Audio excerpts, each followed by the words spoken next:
आज SITचा जो तपास सुरू आहे त्याच्या संदर्भात त्यांचे काही प्रश्न असतील तर त्या प्रश्नांना काही उत्तरं त्यांना हवी असतील तर ती देण्यासाठी मी आज आलेली आहे आणि या तपासामध्ये पूर्णपणे माझं सहकार्य राहील.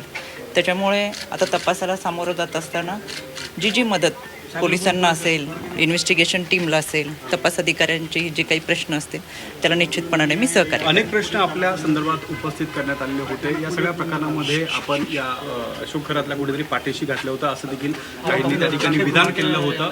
या अनुषंगाने नेमका तपास आज होणार आहेत का? आपण नेमकं काय खुलासा करणार? मला असं वाटतं की अनेक शंका तुमच्या सगळ्यांच्या मनामध्ये आहेत.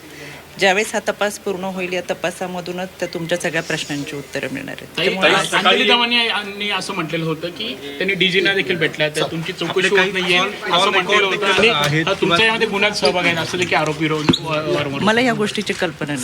सह आरोपी करावी अशी वारंवार माझी मागणी आहे, ही देखील केली जाते. या प्रकरणात आपलं सह आरोपी करावं असं वारंवार त्या ठिकाणी मागणी केली जाते.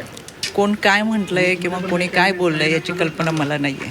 आज जो तपास आहे त्या तपासाला पूर्णपणे सहकार्य करेल ती माझी जबाबदारी. सकाळी एक गाडी तुमच्या घरी आली होती MH15 नंबरची, त्या गाडीत कोण होतं त्याच्याबद्दल काय माहिती? आदरणीय पवार साहेबांचे ते कार्यकर्ते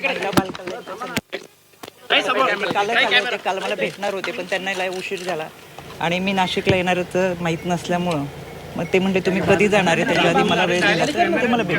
सकाळी भेट झाली पण फार गडबडीत झाली. त्यांना म्हणलं बसून आता चहा घेऊ जा मी निघतो. काही समता पतपेढी असेल किंवा जगदंबा